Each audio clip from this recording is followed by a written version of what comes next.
जाखोरी येथील संतोष वामन जगळे यांच्या मालकीच्या विहिरीत आज पहाटेच्या सुमारास एक नर जातीचा बिब पडलेले आढळले। या घटनेची माहिती मिळताच नाशिक वनपरिक्षेत्र क्षेत्रातील जलद वन्यजीवन बचाव पथक घटनास्थळी दाखल झाले। तात्काळ रेस्क्यू ऑपरेशन राबवत बिबट्याला सुरक्षितरित्या बाहेर काढण्यात आले। वन विभागाच्या माहितीनुसार बिबट्या कुत्र्याचा शिकार करण्याच्या प्रयत्नात विहिरीत पडला।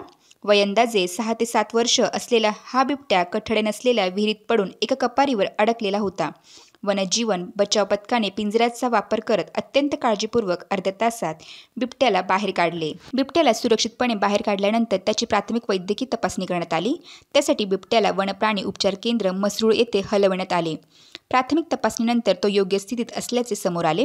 या बचाव कार्यामध्ये उपवनसंरक्षण सिद्धेश सावर्डेकर, सहाय्यक वनसंरक्षक प्रशांत खैरनार आणि वनपरिक्षेत्र अधिकारी सुमित निर्मळ यांच्या मार्गदर्शनाखाली ऑपरेशन पार पडले। बचाव कार्यामध्ये जलद वन्यजीव बचाव पथकाचे वनपाल अनिल अहिरराव, वनरक्षक विजय पाटील, दीपक जगताप यांच्यासह ग्रामस्थ आणि टीम रेस्क्यूच्या अभिजित महाले, हर्षद नागरे यांनी महत्त्वपूर्ण योगदान दिले।